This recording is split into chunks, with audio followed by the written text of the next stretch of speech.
¿Qué tal? Soy José García Sánchez en el espacio de opinión y análisis de la 4TV. En medio de las continuas derrotas infligidas a Trump por Irán y sus aliados, no tiene otra alternativa que amenazar a los países que considera chicos. Sabemos que es un adicto al abuso de los pequeños y encamina su discurso hacia Cuba ahora, una vez más, para tratar de que lo perciban fuerte y poderoso. Considera a la isla como un mal menor por su tamaño. Sin embargo, cuando la historia convirtió en gigante su existencia luego de la revolución, entonces cobró conciencia de su importancia, tanto que en más de una ocasión ha mostrado miedo y un sinnúmero de preocupaciones para no ser visto como el perpetrador directo de los golpes militares contra la isla. Extraña forma de vivir una guerra al exigir rendición a los que avanzan y ganan terreno. Es decir, pide que se rinda a los que van ganando. El acuerdo de restablecer relaciones diplomáticas entre Estados Unidos y Venezuela se interpreta como una rendición del vecino país del norte y una inexplicable y poco leal estrategia del gobierno del país sudamericano. Pero sin duda se trata de una sumisión y muestra de derrota del otrora poderoso imperio del norte, sobre todo ante el anuncio de levantar las sanciones para que Venezuela explote su propio oro y pueda negociarlo a su criterio. El que siempre se dijo fuerte ahora se reconcilia con el débil porque no puede ser el vendedor estrella de su petróleo. Ceder en medio de una amenaza bélica permanente acusa repliegue. Para el delirante Trump, toda guerra está ganada mientras no toquen su territorio. Utiliza la muerte con la irresponsabilidad brutal de un videojuego y lo mismo asesina a 165 niñas iraníes que destroza las entrañas de menores secuestrados en la isla de Epstein. El suelo estadounidense y sus satélites en el espacio están en la mira de los misiles iraníes. Trump hace unos días afirmó que Cuba va a caer muy pronto. El alarde que los derrotados siempre confunden con grito de rendición vuelve a resonar como voz con ritmo de tambores de guerra. La forma de gobierno de cada país es algo que no debe interesar a las Fuerzas Armadas de otra nación. Pero eso tampoco lo entiende el presidente pelirrojo. No sabemos si el mandatario no tiene memoria o desconoce la historia, o ambos defectos que confluyen en el deambular extraño de su persona, pero la andanada del 25 de febrero en Villa Clara, municipio de Coralillo, en Cuba, donde murieron 4 personas, se suma a la invasión de Bahía de Cochinos en abril de 1961 durante el mandato de John F. Kennedy, porque la intención es la misma, perpetrar un golpe vinculado con los disidentes cubanos dentro de la isla encabezados por algunos sacerdotes católicos.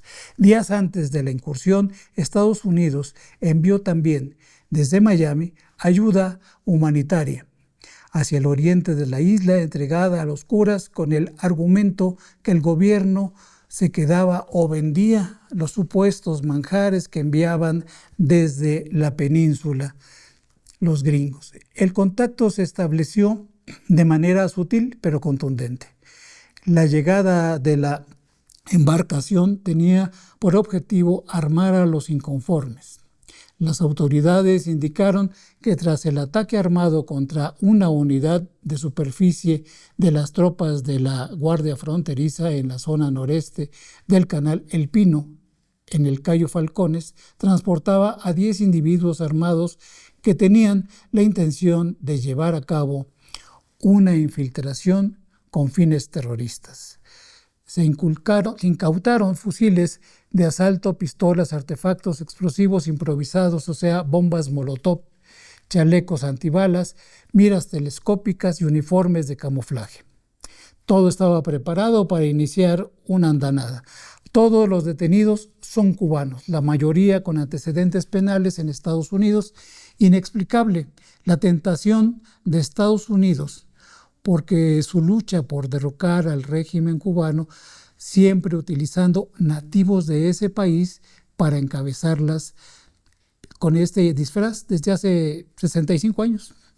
Desde la oscura noche de Kennedy hasta la delirante administración de Trump, los presidentes de Estados Unidos le han tenido miedo a la opinión pública mundial, para no decir que es la Casa Blanca la que necesita con urgencia desestabilizar la política del gobierno cubano.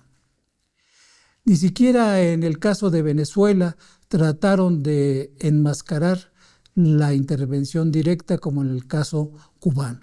Contratan delincuentes cubanos como carne de cañón para tener informes sobre la vulnerabilidad de la defensa en la isla. Una estrategia bélica que no han podido actualizar ni derribar. Dos de ellos, de los interventores de esta andanada, son claramente identificados porque son buscados por autoridades cubanas desde hace tiempo. Amijail Sánchez González y Leordán Enrique Cruz Gómez figuran en la lista nacional de Cuba de personas y entidades designadas de conformidad con la resolución 1373 del Consejo de Seguridad de las Naciones Unidas, es decir, delincuentes. El cubano Duniel Hernández Santos fue arrestado en territorio nacional, enviado desde Estados Unidos para facilitar el desembarco y la recepción del grupo armado, y ha confesado su participación. En 1975, el atentado a Cubana de Aviación, donde murieron 73 personas, también estuvo ejecutado por mercenarios cubanos, desde luego entrenados y financiados por la CIA, entrenados en Miami. Desde luego que estos terroristas serán denominados presos políticos de inmediato en un par de semanas, al igual que ahora fueron nombrados civiles que querían inmigrar a Cuba por la cadena de televisión Univisión, que es propiedad de Televisa. Esos son los presos políticos que la derecha mexicana y extranjera implora por su libertad en ese país. Nicaragua y Venezuela son también cómplices de este tipo de inculpaciones sobre una andanada, una intentona de golpe de Estado. Los presos políticos en países con gobiernos progresistas tienen su laboratorio en los medios que controla Estados Unidos. Ante la destrucción de las principales ciudades de Israel, aliado incondicional de Estados Unidos y un desgaste evidente de las tropas estadounidenses en Medio Oriente. Trump asegura que Irán pide diálogo o ya se rindió. Situación desmentida en los medios, pero intensificada en otros. Aunque el Calígula anaranjado diga que su prioridad será vencer a Irán, aunque Estados Unidos no haya ganado una sola de sus guerras en los últimos 100 años.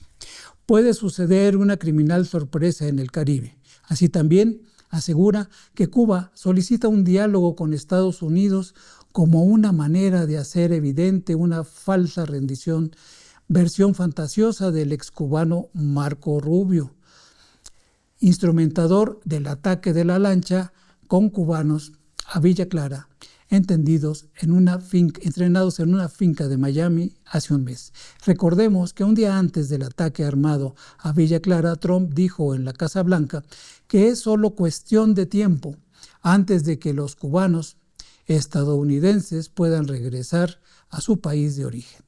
Trump se quedó en la época de los medios radiofónicos y de televisión, cuando los dichos por radio y televisión no eran cuestionados por nadie, porque su palabra era la ley.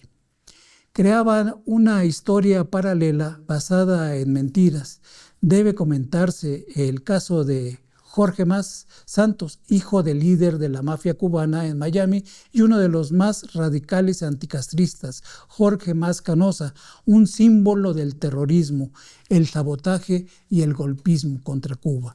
Más Santos es propietario del club de fútbol Inter Miami, donde trabaja Lionel Messi, equipo que ganó la MLS Cup en 2025, en diciembre del año pasado, es decir, hace 4 meses. Decir Inter Miami es decir mafia cubana, puente de invasión o subasta de mercenarios.